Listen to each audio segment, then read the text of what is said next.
Harry et Charles, lueur d'apaisement, mais William reste sur ses gardes. À l'approche de septembre, l'actualité royale attire de nouveau tous les regards. Le prince Harry s'apprête à fouler le sol britannique. Son retour ne sera pas anodin, car il devrait enfin revoir son père, le roi Charles III. Une rencontre symbolique, intime, et peut-être fondatrice. 3 ans après le décès d'Élisabeth II, l'heure est au souvenir. Mais aussi, peut-être, à une timide réconciliation familiale. Depuis des mois, les relations entre Harry et sa famille sont fragiles. L'exil américain du duc de Sussex a creusé une distance. Les révélations publiques ont souvent aggravé la fracture. Mais face à la maladie et au poids des années, Charles tend aujourd'hui la main.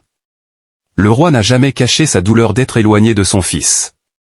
Malgré les accusations et les blessures, il a gardé une porte entr'ouverte. Cette rencontre, annoncée par la presse britannique, pourrait avoir lieu à Londres. Elle ne vise pas à tout régler. Elle veut simplement rétablir un fil de dialogue. L'idée est claire, parler, mais dans la dignité et la discrétion. Ne pas faire la paix devant les caméras, mais dans l'intimité d'un bureau. Car au-delà des querelles, il reste un lien puissant, celui d'un père et de son fils. En revanche, un grand absent pèsera sur cette rencontre. Le prince William, héritier du trône, ne compte pas s'y associer. Son choix est ferme, il n'y aura pas de retrouvailles fraternelles. Pour lui, la confiance est brisée. Et sans confiance, aucun pas en avant n'est possible. William reproche à Harry son goût de la médiatisation. Les interviews, le documentaire Netflix, le livre Spare, chacun de ces épisodes a creusé un fossé plus profond encore. Les confidences publiques ont blessé son frère aîné. Il redoute de nouvelles révélations douloureuses. Ainsi, 2 visions s'opposent, Charles, le père, qui choisit l'apaisement malgré les blessures. William, le frère, qui préfère la fermeté et la distance.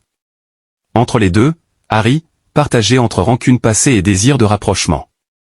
Meghan Markle, elle, restera en Californie. Archie et Lilibet ne feront pas le voyage. Ce sera donc un tête-à-tête sans la jeune génération. Un rappel douloureux, Charles n'a pas vu ses petits-enfants depuis plus de 3 ans. Pour certains observateurs, ce rendez-vous est historique. Non pas parce qu'il règle tout, mais parce qu'il esquisse un chemin. On ne reconstruit pas une relation familiale en un jour. Mais on peut, pierre après pierre, rétablir un peu de confiance. Le temps joue contre eux, la maladie du roi, la distance géographique, la rancune accumulée. Pourtant, il reste une lueur d'espoir. Car malgré tout, l'amour d'un père pour son fils demeure. Et même si William campe sur ses positions, l'histoire n'est jamais figée.